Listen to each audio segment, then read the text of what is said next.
Terima kasih Anda masih menyaksikan Kompas Malam, Saudara. Komisi Pemilihan Umum di beberapa daerah di tanah air menemukan ribuan surat suara yang rusak dalam proses pelipatan surat suara.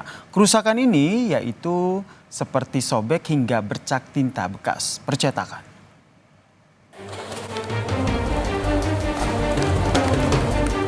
Surat suara yang rusak sering ditemukan hampir di semua KPU daerah dalam proses pelipatan surat suara. Di Provinsi Maluku misalnya, dari hasil sortir dan pelipatan surat suara pemilu 2024 di 11 kabupaten kota, ada 77.510 surat suara mengalami kerusakan. Jumlah kerusakan ini merupakan data sementara yang dicatat karena hingga kini KPUD masih dalam proses sortir dan pelipatan surat suara.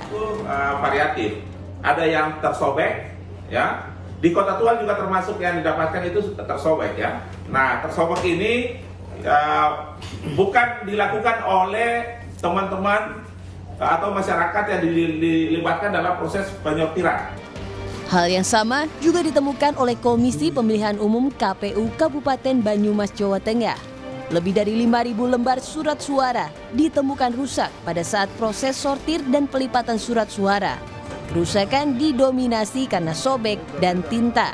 Kerusakan ini yang terbanyak di surat suara provinsi, kebanyakan ada surat suara yang terbelah.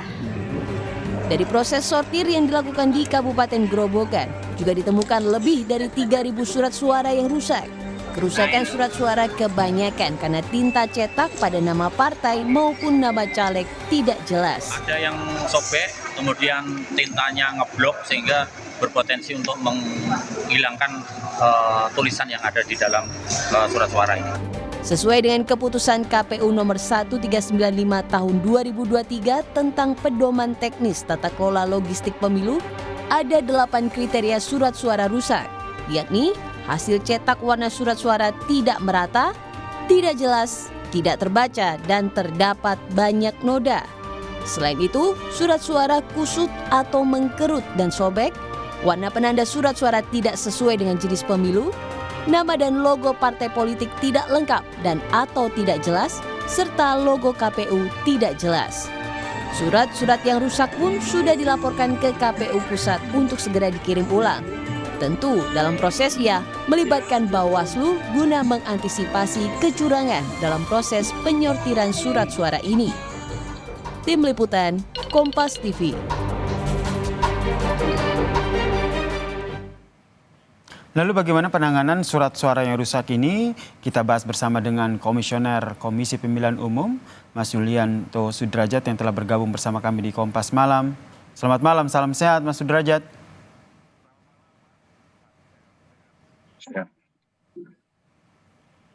Selamat malam, Mas Sudrajat. Selamat malam, Mas. Bisa didengar suara Oke, saya? sudah terdengar jelas nih. Ini sering terjadi nih dalam proses pelipatan surat suara dengan penyortiran. Ada kerusakan begitu. Nah, penanganannya seperti apa? Ya, saat ini kan seluruh kabupaten kota, di 514 kabupaten kota, memasuki tahapan proses sortir dan lipat surat suara. Dari sekian miliar surat suara 1,2 miliar ya Mas, karena di PT-nya saja kan 204 juta tambah 2% surat suara itu kan, jadi totalnya hampir 1,2 M. Dari sekian jumlah surat suara yang tersebar kali 5 jenis surat suara itu dan tersebar di seluruh kabupaten kota, sebenarnya tidak terlalu signifikan Mas jumlah surat suara yang rusak ini. Catatan kami per hari ini hanya 0,12%. Dan itu pun sudah kami lakukan proses berita acara. Oke. Berita acara untuk surat suara yang tidak bisa dipakai tersebut. Dan dalam artian seluruh kabupaten kota punya catatannya dan diberita acarakan begitu. Oke, berarti dan jumlah surat yang ingin saya tegaskan dulu nih terkait dengan kerusakan ini, meskipun di beberapa daerah ini kan ada yang ribuan bahkan puluhan ribu, tapi ini jumlahnya tidak signifikan ya, hanya sekitar berapa persen tadi? 0,12%. 0,12% dari total keseluruhannya. Dan ini menurut Anda cukup berpengaruh kah atau seperti apa? Ya sebenarnya gini, kita bergerak cepat, kami bergerak cepat. terhadap surat suara hasil sortir. Kan sortir ini kan bertujuan untuk memastikan surat suara itu dalam kondisi layak begitu dan memenuhi syarat sebagai surat suara. Karena beberapa kan yang namanya percetakan ratusan juta, ya ratusan juta, hampir 200-an juta per jenis surat suara itu kan ada potensi-potensi memang ada yang robek begitu ya, ada yang terlubang, ada yang telingsut, kan begitu, maka kami sortir. Nah setelah itu surat suara yang tidak bisa dipakai tersebut diberita acarakan oleh teman-teman KPU Kabupaten Kota berikutnya untuk segera dilakukan penggantian di penyedia jasa. Oke. Jadi ya teman-teman Kabupaten Kota bergerak cepat agar proses penggantiannya pun juga dilakukan secara cepat oleh penyedia jasa melalui pejabat komitmen tersebut, PPKOM tersebut. Waktunya Jadi, cukup, ini sekitar 1 bulan lagi nih Mas. Iya cukup, karena kan tidak terlalu signifikan ya jumlah totalnya dari sekian itu. Terus kemudian teman-teman kabupaten kota mereka, terus kemudian dikoordinasikan dengan penyedia jasa dan kemudian penyedia jasa langsung mengganti karena itu termasuk di dalam klausul kontrak, gitu ya. Dan ini kan percetakannya juga sudah terbagi di beberapa zonasi sehingga teman-teman dalam rangka untuk mempercepat pun bisa langsung jemput ke percetakan dan tentu pasti dikawal oleh aparat kepolisian dalam proses itu, Mas. Oke, karena yang dikhawatirkan adalah terkait dengan penyalahgunaan begitu sehingga pengamanan surat suara rusak ini penting begitu. Ini proses pengawasan dan distribusinya ini seperti apa sehingga surat suara yang rusak kemudian pada saat proses pendistribusian ulang ini tidak disalahgunakan, Mas. Oh iya, pasti kan makanya di berita acarakan itu salah satunya kan juga instrumen dari pengawas pemilu kan ada di dalamnya. Jadi semua tercatat dengan jelas. Surat suara yang hasil sortir rusaknya berapa itu di berita acarakan. Terus kemudian pengawas pemilu juga selalu mengawasi proses itu kan, proses sortir, proses lipat, jumlah perharinya berapa, terus kemudian yang harus dimintakan ganti di penyedia jasa berapa. Semua tercatat detail dan itu bagian kerja bareng, Mas, antara KPU dengan Bawaslu yang sama-sama memastikan bahwa seluruh rangkaian tata kelola logistik itu bisa berjalan dengan baik, bisa berjalan dengan tepat waktu, tepat jenis, gitu, tepat jumlahnya. Oke, kalau berkaca dari sebelum-sebelumnya ini ada celah yang tentu harus diantisipasi gitu dalam proses penyortiran surat suara ini agar tidak terjadi penyalahgunaan surat suara begitu ataupun kecurangan. Hal itu juga sudah diantisipasi oleh KPU. Apa saja yang dilakukan? Iya pasti. Makanya kan begini. Surat suara itu kan surat yang tidak bisa dipakai itu kan nggak mungkin nanti akan masuk di packing kan begitu. Surat suaranya saja tidak layak. Misalnya karena telingsut, karena warnanya tidak sesuai dengan warna yang ditetapkan kan begitu. Terus kemudian ada yang sobek kan begitu. Itu sudah disendirikan dan masuk ke kategori surat suara yang tidak bisa dipakai, surat suara yang rusak. Kemudian tercatat semuanya jumlahnya dan kemudian nanti di akhir, Mas, itu kan ada penghapusan surat suara yang tidak bisa dipakai atau surat suara rusak.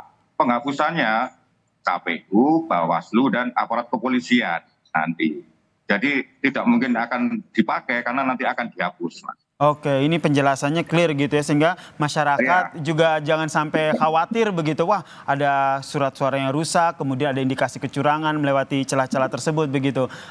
Kemudian dengan persiapan distribusi, ini tinggal 1 bulan lagi nih Mas nih. Distribusi surat suara dan juga APK yang lainnya seperti apa nih bisa diupdate? Iya, untuk khusus distribusi ini kan setelah sortir dan lipat suara ini selesai, kemudian langsung memasuki tahapan untuk packing, memasukkan logistik ke dalam surat suara, dalam kotak suara. Setelah packing semua, kemudian langsung teman-teman bergerak mendistribusikan secara berjenjang, distribusikan kepada ke PPK, ke kecamatan, terus berikutnya PPK mendistribusikan ke PPS, panitia tingkat desa. Berikutnya H-1 PPS harus sudah mendistribusikan sampai ke tingkatan TPS. Timeline-nya teman-teman kabupaten kota sudah membuat timeline buat schedule sesuai dengan kondisi daerah masing-masing, Mas. Oke. Seperti diketahui kondisi daerah ini kan beragam nih. Nah betul, ada yang di pelosok, kemudian sulit diakses. Nah itu seperti apa antisipasinya? Betul. Ya, teman-teman yang ada di daerah sudah memetakan tentang jadwal dan distribusi logistik ini. tentu bervariasi jadwalnya, begitu tergantung juga situasi dan kondisi daerah masing-masing. Bahkan moda transportasinya pun itu pun juga sudah disiapkan oleh teman-teman di kabupaten kota. Termasuk KPU sejak awal juga sudah berkoordinasi penuh dengan aparat TNI, Polri, Dinas Perhubungan. Itu bagian dari yang nanti akan membantu proses-proses distribusi logistik khususnya di daerah-daerah yang secara geografis sulit untuk moda-moda transportasi biasa, kan begitu. Misalnya di daerah-daerah kepulauan pasti sudah dipersiapkan untuk speedboat-nya, kapalnya. Terus kemudian di daerah-daerah yang terdalam, begitu ya, yang terpencil, itu pun juga sudah dipetakan oleh kawan-kawan provinsi, kawan-kawan kabupaten kota dan provinsi untuk disiapkan jalur mitigasinya. Baik. Ya. Dan tentu dukungan semua pihak ini penting, Mas. Nah, apalagi iya ya. kita juga nggak antisipasi situasi di bulan Februari, Januari Februari ini kan juga curah hujan kan juga tinggi, dan itu juga sudah kami tekankan kepada kawan-kawan di kabupaten kota, termasuk juga berkoordinasi penuh dengan BPBD dan penanggulangan bencana daerah, sehingga soal cuaca dan sebagainya juga sudah diantisipasi. Baik, koordinasi dengan semua pihak ya agar pendistribusian surat suara ini dapat berjalan dengan lancar demi kelancaran ya 14 Februari mendatang. Terima kasih Betul. Pak Yulianto Sudrajat, Komisioner KPU telah berbagi informasi di Kompas Malam. Salam sehat. Ya, terima kasih, Mas.